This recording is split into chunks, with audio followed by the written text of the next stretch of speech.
Is there any truth to this? Nah, hell nah. He a bald-faced lie. Magic Johnson is the greatest 20-year-old the NBA has ever seen. Steve Nash, just in case, and I know last year, October 2018, they legalized marijuana, recreational marijuana in Canada. That's where Steve Nash from. So he lives here. Yeah, well, I know it's legal here because I know he blowing some of that, blowing some of them trees. Skip, does he realize that Magic Johnson was Finals MVP at the age of 20? He was an all-star. He was everything. He jumped in Game 6. Kareem was out with a migraine.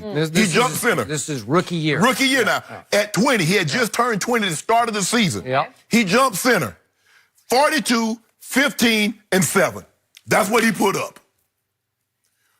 One of the greatest, it might be one of the 2 or 3 greatest finals performances that we've ever seen. And if we talk about all finals performances, I'm talking about with Michaels and Magic, Magic, Bird. You talk about KDs. We talk about LeBron. You're right. As a 20-year-old, as a rookie. So now who's Zion? That would be like Zion leading the Pelicans to the NBA Finals, Skip. Well, it would help if you gave Zion Kareem and Worthy. Yeah, he gave. No, Worthy wasn't there. Worthy was there. Right. Kareem was there. Kareem was the Finals MVP. That was also the last year the players voted for the MVP of the season. After that, the media took it over. Now, go back to my thing, what I told you 2 weeks ago. Luka Doncic is the real deal. He's superstar, Skip. He's the real deal. Now, Nash even mentioned, Skip, the rules are a little different. The space is a little better. There's no more hand checking. Magic played in a grown man's league back then. If you think he complained about he didn't get the foul call the other night, there have been a lot of foul calls you wouldn't have got. And you going down the middle like you go down there now, that wasn't happening in the 80s. So I'm surprised you left out this other kid played in this league at 20. Yeah, LeBron. Grew up in Akron. Yeah. You know that guy? Yeah. But no, his 20-year-old season, Magic Johnson is the greatest 20-year-old. Okay, but are you saying Luka is better than LeBron was at 20? At 20, yeah. I'll say that. You're saying that? I'll say that. Wait, time out. Stop the presses. Yeah, right now at 20, yeah. You're saying Luka Doncic is better right now than LeBron was at 20. Yeah, you see what Luka's doing? I do see. I also see what he doesn't do. What? I'm sorry, he's a 32% three-point shooter. That ranks him 138th in the league right He ain't now. in front of my guy, Bron. Okay. Well, Bron. Bron's he's been making it. Oh, yeah. You know what? Luka is growing on me. I can't argue with these numbers, 30, 10, and 9. No, you can't. But I told you before the year started, Dallas now has 2 unicorns because they call Porzingis a unicorn. And this is another unicorn. So you got 2 of them, and they are feeding off each other with a little Tim Hardaway Jr. mixed in between. Playing unbelievable. Yeah, and all of a sudden, this team is 16-7 and 3rd in the West. I'm sorry, he's not better than your man LeBron was when LeBron was 20. And I know Cleveland did not make the playoffs that year. They're 42-40, and LeBron went 27-7-7. Yeah. LeBron's a better passer than Luka. Oh, yeah. He just is, and he was. At 20, he had the gift.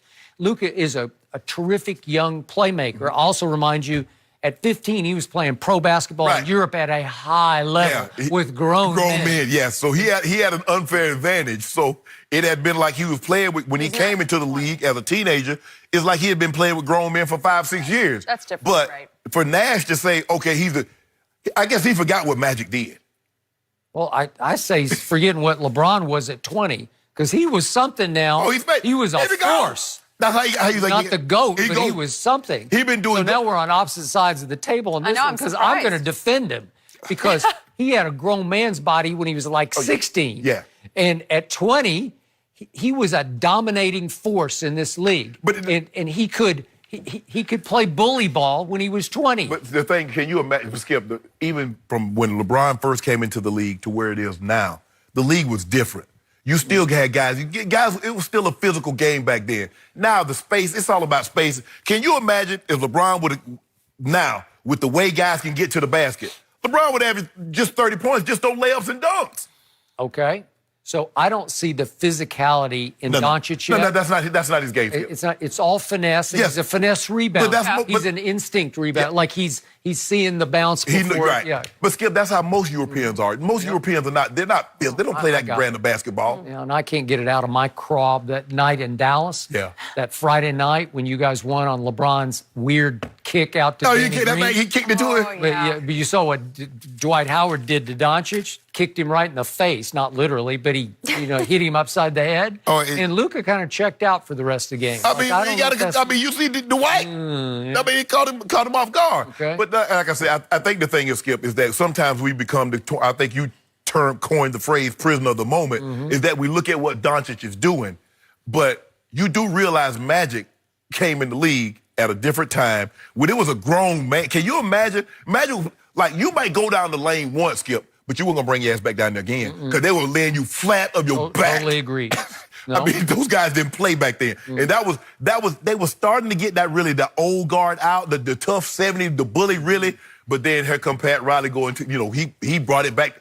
And the Lakers were physical. You look at these finals between the Lakers and the Celtics, Skip. If Larry Bird, I think it was Larry. Yeah, it was Larry that snatched Kurt Rambis out of the air. Skip, if you snatch somebody out of the air like that, you going for 30-plus games. And it was like, that was nothing but a regular foul. That wasn't a flagrant. Yeah. I don't know how many of these guys playing now. If you could do like that, snatch them out the air like that, and like they would just literally be fighting on the court. Look, I know some of the kids don't get this, but Magic and Bird took their NCAA Finals act and took it right into the NBA and stepped on the floor, and they were instant superstars. Yes. Like they saved the NBA. They did. Wow. They saved the NBA. Okay. And what happened? You know why it worked so well, Skip? One went to the West, and the other went to the East. It was perfect. And so now, and you got them playing against each other. And I think that's the thing that I'm most upset about. I never got a chance to see LeBron and Kobe in the finals. You deserve, you know, Skip. We were going I thought so too. And Dwight and those three-point shooters in Orlando, Beatrice and Turkaloo and Lewis, they ruined it. Yeah. But Luka, but he's a superstar, Skip. You like it on Luka now. Definitely a superstar. I'm not going Luka. superstar yet. Throwing me off, though, to have you defend LeBron over here. I'm like, I can't. I don't know if dynamic. I can continue this. But it's true. I think you're going to hear. No, I'm going to hear from him because he's going to probably tell me, tell Skip, don't do Shannon, that. he's Don't do that. He's going to say, don't do that. He don't want you to defend it because he know you don't mean it. Okay. I do mean it. No, you Let's don't. move on. Was the Kings post-game troll job